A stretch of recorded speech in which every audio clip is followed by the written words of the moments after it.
Peggy 18. Hello and welcome to the very first episode of Playing Dead, a new online show built to discuss Telltale's upcoming game, The Walking Dead. I'm AJ Locascio, and in this episode we'll be discussing exactly what it is that this game is, what it isn't, and why as fans of The Walking Dead, Telltale hopes that you're gonna love it. To get an inside scoop on all this, I'll be talking to lead designers Jake Rodkin and Sean Vanneman. We're also gonna find out what exactly the development team considers to be their favorite moment in the comic books, right here on Playing Dead.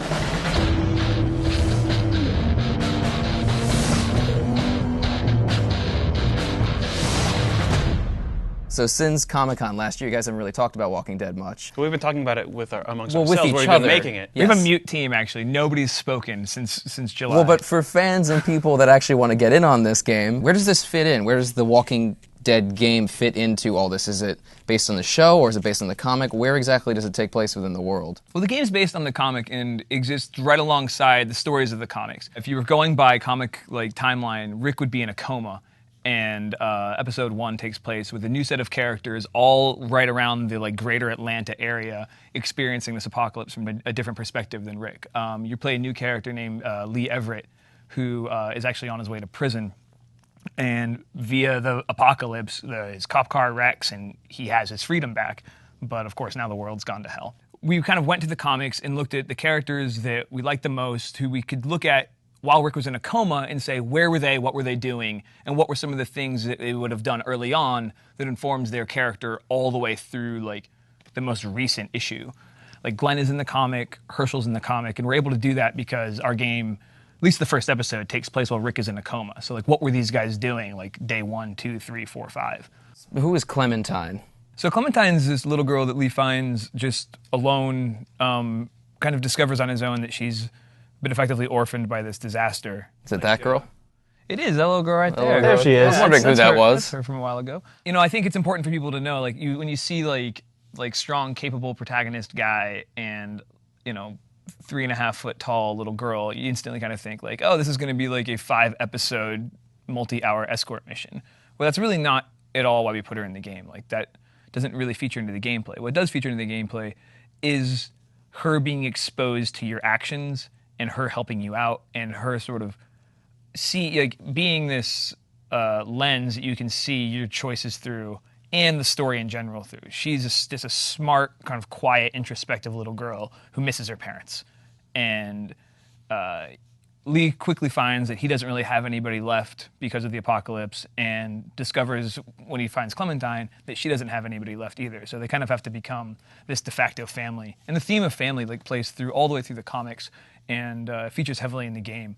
So if, let's say, you're a fan of just the AMC show, will you be able to enjoy the game as a separate thing? Does it connect with both the comic and the show? In the game, we're taking the comic book as canon when it comes down to the details, but I think that The Walking Dead is The Walking Dead. It's always the same themes apply to both things. The same sort of general state of the world is present in both the comic and the TV show, and obviously, if you know who Rick is and who Glenn is and who Herschel is, they're in the game as well as in the comic as well as the TV show. So has Kirkman actually been, I know obviously he's involved in the making of the show and anything else Walking Dead related, probably that board game.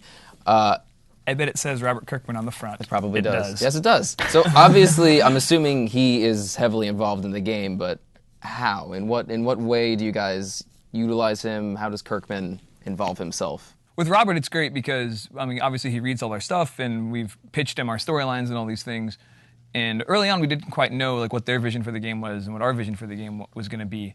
We'd seen Rick's story in the TV show, and we'd seen Rick's story in the comic, obviously, but we didn't know if they wanted us to tell his story again. And then from Jump Street, the first meeting with the Skybound folks, they said, "Oh, we don't think it's creatively interesting to tell the story again." And I said, "We completely agree.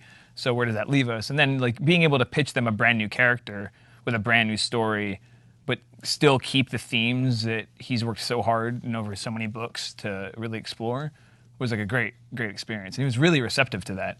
So Kirkman, I heard he's kind of a gamer. Was this a rampant rumor? But yeah. Was he concerned for the game at all? Was he make sure you don't do A, B, and C? He actually specifically liked the fact that we were going to be making a game that was about story and about characters and about, he came in knowing there are a billion zombie games where all you do is blow away a million zombies, and the zombies are just sort of interactive catharsis. And he thought that it was cool that we'd be making a game where everyone hugs and cries and was his direct quote. What was his quote was, I don't understand why people think it's so hard to write The Walking Dead. All you have to do is make people hug and cry and and then I just...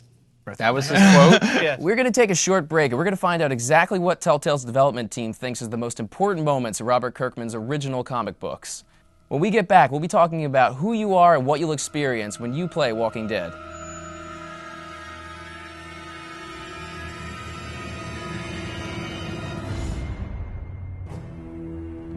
My favorite moment of The Walking Dead is the famous speech that Rick gives off. Yeah, definitely. Just like, we are the Walking Dead. He just basically comes to the realization that, oh crap, we're not actually safe. Like, every single moment we spend isn't us surviving, it's just basically prolonging death, hence why The Walking Dead.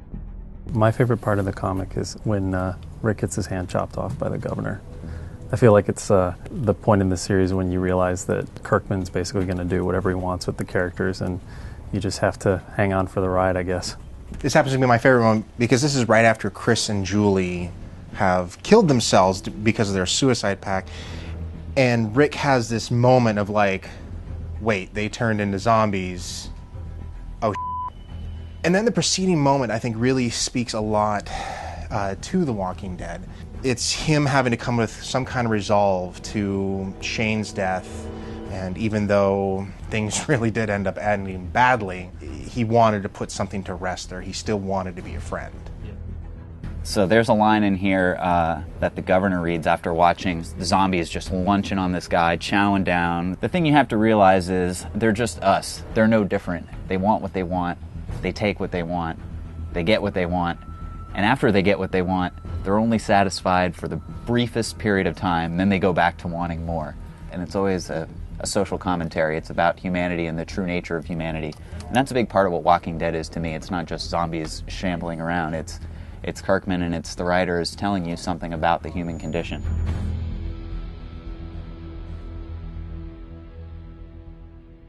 Being that it's a zombie game, we've obviously seen a lot of different kinds of zombie games, but what is Telltale's spin on this? What is the gameplay like? Like, on the very basic level, you're going to be walking around like a beautiful 3D space that's inspired by the work of the comics. You're going to be interacting with characters and solving problems and sort of driving Lee through this story. But a thing that is different for this game, that, as opposed to any other Telltale game, is like choice is a real thing that's going to hang on not just for your episode. Like, if you save somebody's life in the beginning of the episode, they're going to be with you. They're going to be with you at the end. But also then even in subsequent episodes. Yeah, and those choices are going to carry with you month to month. And we think that's something that's really cool, especially in a world that's so morally ambiguous, like we were just saying.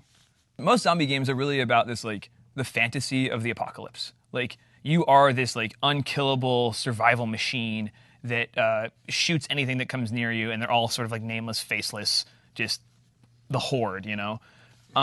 This, basically. Yeah, yes. That's really, like, it's kind of antithetical to what, like, a zombie movie is, which is never about the fantasy of the apocalypse, about the horror of the apocalypse. And, like, when you don't have an endless supply of ammo, and the zombies that are in front of you aren't nameless and faceless, and are, like, your brother, and are your friend, and are, like, the guy who worked in the store across the street. It's not a headshot game. It's not a game where you're like, you're mowing down zombies. It would be inaccurate with the books if you killed a bunch of zombies on day one. What's really important for us is that you really feel every zombie, that the impact of having to end this thing's life. And we want to present a lot of this stuff in a way that you as a player, even as someone who's maybe played other zombie games or seen a zombie movie, the fact that you have to go through these actions with such specificity with this, this particular zombie, we actually want people who are desensitized to be surprised to discover that they're not, actually. So the game has a really unique look, which we'll talk about in later episodes, but what exactly inspired what you guys have arrived at? Where did the look come from? The comic book has a pretty bold, specific look that everyone who reads the book seems to respond to. It's got that really heavy graphic style, lots of darks, lots of really thick line work. It feels really hand-drawn. It also lets them really get into the sort of gross stuff that happens in there in a way that is really affecting. Well, Charlie Adler's work isn't too clean, and that's something that really informed the art style. Like, yeah. All of his work is, like, really organic feeling, and, like, you'll see a stray line here or there, but, like, we sat down with art director Derek Sakai early on, and said, like, wouldn't it be cool if we just took the principles of like 2D art and just said, to heck with it, we're just going to put it right into the 3D art and see what it looks like. So Telltale's known for their sort of like their episodic downloadable games. That's how these are distributed.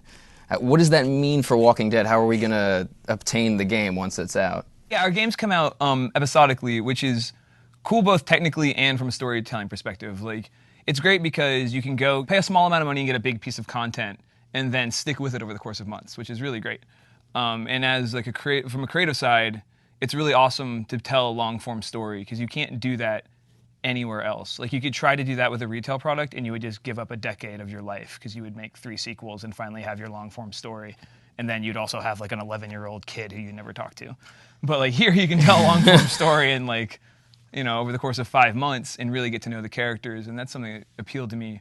It's cool to be on the development side and watch all the people who are playing through it the same way that you play through a TV show, which is an experience you don't really get with a solid game experience because everyone sits down with those, plows through them, and then talks about the entire game, whereas with us, we get to actually, you know, have people play this one chunk and then wonder what the hell's happening next for a couple weeks and getting super excited about whatever the heck is going on next month. So how long do each of these episodes last exactly? With The Walking Dead, we're looking at a playtime of around 2 hours per episode. Because the stories are so in the details, like, you finish it. You sit down and it's like, it doesn't put up a lot of barriers to saying like, oh no, you're gonna have to really like grind through this to see the end. We want you to finish it because we want you to be talking about the story and waiting for the next one. So thank you, Sean. Thank you, Jake, for talking to us today, and we look forward to seeing more stuff about The Walking Dead. Can't wait. It's awesome. On the next episode of Playing Dead, we'll be talking to Gary Whitta, who you might know better as the screenwriter of the Book of Eli, and we'll be discussing choice, tales of horror, and zombies. We'll be talking to Gary about how exactly he's working on expanding the world of Walking Dead. If you sign up for news and alerts on the official website, you'll be first to know when the next episode of Playing Dead comes out.